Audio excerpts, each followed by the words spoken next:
ለጨረቃ ፋሚሊ ዛሬ እውነት ለመናገር ከባድ ቪዲዮ ነው የተለቀቀው። በጣም ልባችን ተሰብሯል። በጣም ነው ያዘንነው። በጣም የምንወዳቸው ሰዎች በዚህ ልክ እላፊ ቃላትን ሲነጋገሩ መስማትና ማየት ማለት በጣም ከባድ ነው። በተለይም ለጨረቃ ፋሚሊ እነሱ ብዙ መስዋዕት የከፈልንባቸው ልጆች ናቸው። ትልቅ ደረጃ ደርሰው ማየት የምንፈልጋቸው ልጆች ናቸው። እነሱ ተጋብተው ወልደው ብዙ ነገር እኔ እንጃ ብዙ ህልም አለን በእነሱ ላይ ማለት በጣም ብዙ ነገር ከነሱ እንጠብቅ ነበረ። በጣም ብዙ መስዋዕት የተከፈለባቸው ልጆች በዚህ ልክ ተናንቀው በዚህ ልክ እላፊ ቃላትን ሲነጋገሩ ማየት በጣም ነው የሚያመው። በጣም ከፍቶናል። በጣም ደብሮናል። እከሌ ጥፋተኛ ነው እከሌ ጥፋተኛ ነው ብዬ መውቀስ አልፈልግም። ግን በጣም ብዙ ልክ ያልሆኑ ነገሮች ነበሩ። በጣም ነው የሚያስጠላው።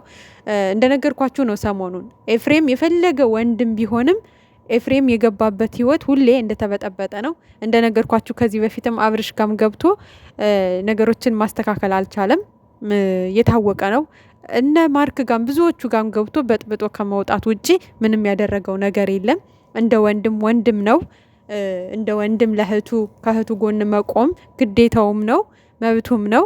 ግን ደግሞ ጣልቃ ዲቴል ገብቶ አሁን ዛሬ ቃሽን አውጪ ሄጅና እስከ ማለት ድረስ ይዞ መሄድ ልክ ነው ብዬ አላስብም። ከዛ ውጭ ደግሞ ሀይምዬ ትልቅ ጥፋት አንቺ ጋም አለ። ምክንያቱም አንቺ ነበርሽ ይሄን ነገር ማረጋጋት የምትችይው። ወንድምሽንም ተው በዚህ መልኩ አይደለም እንደዚህ መሆን የምንፈተው ችግራችን ብለሽ ማስተካከል ትችይ ነበር። ብሩክንም እረፍ፣ በዚህ መልኩ አይደለም ችግራችን የሚስተካከል፣ ከወንድሜ ጋር ትርፍ ንግግር መነጋገር የለባችሁም፣ አንተም እረፍ ብለሽ እንደ አንድ እህት የብሩክ ፍቅረኛ እንደመሆንሽም የኤፍሬም እህት እንደመሆንሽም መሀል ላይ ሆነሽ ሁለቱንም ልጆች ማስተካከል የምትችይው አንቺ ነበርሽ። ግን አንቺ ጋር ምንድነው የተፈጠረው? ኤፍሬም ጋር ሆነሽ የሆነ ነገሮች እንዲጋጋሉ እድል ነው የሰጠሽው። እኔ በጣም ይቅርታ፣ በጣም ነው የምወድሽ፣ ግን ደግሞ እውነታው ይሄ ነው። በቃ ማረጋጋት ትችይ ነበር፣ 100% ትችይ ነበር ሀይምዬ። አንቺ ግን በቃ የሆነ እኔ እንጃ ሀይምዬ፣ ብዙ ነገር እኮ ሊያናድድሽ ይችላል፣ ግን በዚህ ልክ መሆን አልነበረባችሁም። ማለት የሰው ልጅ ይጣላል፣ ይታረቃል። ነገ ስትታረቁ የሆነ የሚቆጫችሁን ነገር ማድረግ አልነበረባችሁም። እኔ እንጃ፣ እኔ በጣም ከፍቶኛል። እግዚአብሔርም ምናልባት እንግዲህ አላቅም ስሜታዊ ሁኝ የሆነ ስህተት ልናገር እችላለሁ። ለሱ ቅድሚያ ይቅርታ። ግን በጣም ትልቅ ስህተት ነው ዛሬ እየተሰራው ማለት ነው። የትናንቱ ምን አለ ብትረጋጉስ? ዛሬስ ቪዲዮ ባይሰራስ ቢቀርስ? የምር ለራሳችሁ ጊዜ ብትሰጡስ? ትናንት የተፈጠረ ነገር አለ አይደለ? ቢያንስ ሀይሚዬ አንቺም ለራስሽ ጊዜ ብትሰጭ ብትረጋጊስ? እቃ ሂዶ እስከ ማውጣት እንዴ! ሰው ልጅ እኮ ይጣላል ይታረቃል አይደል እንዴ?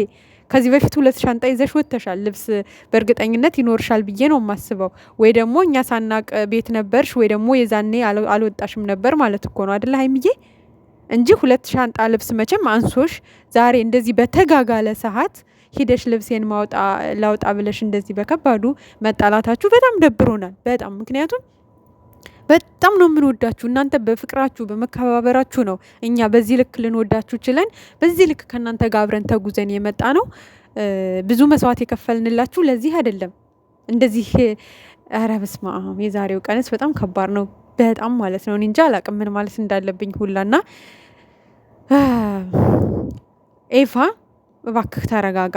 ማለት ያበላሸውን ነገር ከቻልክ እባክህ ተረጋጋና በቃ በዚህ ልክ እህቴ የፈለገ እህቴ ብትሆንም ሁለታቸው ብቻ ችግራቸውን ተነጋግረው አብረው መቀጠል ከፈለጉ አብረው መቀጠል፣ ካልፈለጉ ደግሞ በሰላም መለያየት በራሳቸው ተነጋግረው እንዲጨርሱ ማድረግ ነበረብኝ እንጂ በዚህ ልክ ዲቴል ገብቼ የእነሱን ህይወት መበጥበጥ አልፈልግም ነበር።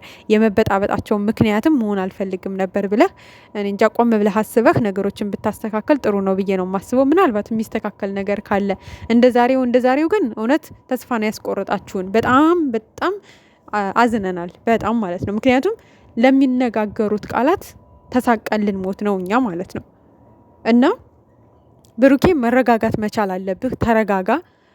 ቢያንስ እንኳን አንዱ እሳት ሲሆን አንዱ ውሃ መሆን አለበት ይላሉ እናት አባቶቻችን። እና ሁለታችሁም እሳት ሁናችሁም አይሆንም። ነገ ትዳር ውስጥ ሁናችሁ እንዴት ልትሆኑ ነው እንዴ?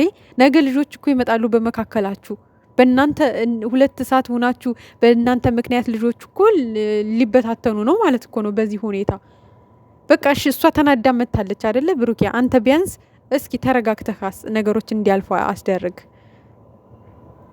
ማለት ከባድ ነው አውቃለሁ። ብዙ ነገር ከፍቶ ሊሆን ይችላል። ግን ደግሞ አንዳንዴ እስኪ እሷ ተናዳ አይተሃት ከሆነ ፊቷ ላይ እስኪ አንተ ረገብ በል፣ በቃ ለማሳለፍ ሞክር። ሲቀጥል ደግሞ ሀይምዬ ወንድም እንዴ! ስለዚህ እኛም እኮ ጥፋተኛ ነን ማለት ነው። በዚህ አይነት እኮ አብራችሁ ሁኑ፣ አትጣሉ፣ ትዕግስተኛ ሁኑ። አንዳችሁ ስትናደዱ አንዳችሁ አሳልፉ። ሀይሚ ዛሬ አንቺ ልክ አይደለሽም፣ ብሩኬ ዛሬ አንተ ልክ አይደለህም፣ ነገሮቻችሁን ችግሮቻችሁን ፈታችሁ አብራችሁ ሁኑ እያልን ነው ሁል ጊዜ የጨረቃ ፋሚሊዎች። ስለዚህ እኛም ጥፋት አለብን እኮ ማለት ነው። እንደዛ ከሆነ ሀይሚዬ ወንድሞችህ አብረን እንዲሁ አብራችሁ ሁኑ፣ አብራችሁ ቀጥሉ ነው የሚሉት። ቢወዱኝ ኑሮ ከአንተ ጋር እንድቀጥል ከዚህ ህይወት ውስጥ እንድወጣ እንጂ የሚመክሩኝ ከአንተ ጋር እንድቀጥል አይመክሩኝም ነበረ። ለእኔ ክብር ቢኖራቸው ማለት አላቅም። ምናልባት ኤፋና ብሩኬ ስለተጣሉ አንቺ የግድ የእሱን ወንድሞችን መንቀፍ አለብሽ ነው ሀይምዬ? የምር ማለት አንቺም ሀይሚም ለእኛ እኩል ናችሁ። ባይዘው ሚዲያ ላይ ነው የምናውቃችሁ። ስጋ ዝምድና የለንም። መወለድ ቋንቋ ነው። በጣም ነው የምንወዳችሁ፣ በጣም ነው የምናከብራችሁ። ግን ሀይምዬ ልክ አይደለሽም። ትናንትም ልክ አይደለሽም። ወንድ በቃ ተናደሻል። ከተናደርሽ ብሩኬን ተናገሪ። ግን ደግሞ ለምሳሌ አሁን ሀብትሽና መሌ ላይ ምንም ጥፋት አላየንም። በቃ ችግራችሁን ፍቱት። በሶስተኛ ወገን አይግባ። በመካከላቸው መግባት የለብህም። የፍሬምን ቤት መተህ መውሰድ የለብህም። እንደ ወንድም ማስታረቅ ስትችል ነው ያሉት እንጂ መጥፎ ነገር አልተናገሩም። ፍፄን ደግሞ ፍፄ አንቺ ጓደኛ አይደል እንዴ ሀይሚዬ? እሺ የብሩክ ጓደኛ ነው፣ ግን ያንቺን ቤስት ጓደኛሽ ነው እንዴ? ጓደኛሽ ስለሆነ እንደ ወንድም ስለምታየው እኮ መሰለኝ አይደል እንዴ? ከቡታጅራ ድረስ አዲስ አበባ፣ ከአዲስ አበባ ቡታጅራ አብረሹ ስንት ጊዜ የምትሄጂው የምትመጪው፣ በዛ ልክ ስለምትወጂውና ስለምታምኙ ስለምታከብሪው በቃ ጓደኛሽ ስለሆነም ነው አይደል እንዴ? ስለዚህ ፍፄ ኤፍሬምን ተናገረው ብለሽ ብሩኬን ለምን ትናገሪያለሽ? ፍፄን ለምን ራሱን አትናገሪውን? ጓደኛሽ አይደለ ወይ? ፍፄ በተናገረው ነገር ብሩኬ መወቀስ አለበት ወይ ነው? ፍፄ እሺ ተናግሮ ሊሆን ይችላል፣ አጥፍቶ ሊሆን ይችላል። እሱም አብሳላትን ቤት ይዞ መጥቶ ብዙ ጮኸንበታል። አንተ ሲጀመር ነገሮችን አንተ በጥብጠ ዛሬ ላይ እንደዚህ ማለት የለብን ብለን እኛም ገብተን ተናግረነዋል። ግን ፍፄ ባጠፋው ብሩክ መቀጣት አለበት ወይ ነው የኛ ጥያቄ። እንደገና ደግሞ ወንድሞቹ ምንም አላጠፉም፣ መከሩ እንጂ አብራችሁ ሁኑ፣ ህይወታችሁን አብራችሁ ቀጥሉ ብለው በመከሩት እንዴት አንቺ ወንድሞችህ ታያለሽ? ትናንትም ዛሬም ልክ ነው ወይ ላንቺ? ነገ ከብሩኬ ጋር ስትቀጥይ ላንቺ አያሳቅቅሽም ወይ? ይሄ ነገር ማለት ለምንድን ነው ቤተሰብ ጋር የምትነካኩትስ? እሺ ኤፍሬምስ እሺ ገባበት አንዴ ቤቱ ድረስ መጥቶ ይዞሽ ወጣሽ። ያም ሆነ ግን እኔ እንጃ እኔ አላቅም። ሀይምዬ ልክ ነሽ ብዬ አላስብም። ጀግና ሀይምዬ ጎበዝ አንበሲት ጀግኔት አልልሽም። ምክንያቱም ነገ ህይወትሽን ገብተሽ ስትኖሪ አንቺን ነው የሚያሸማቀቅሽ።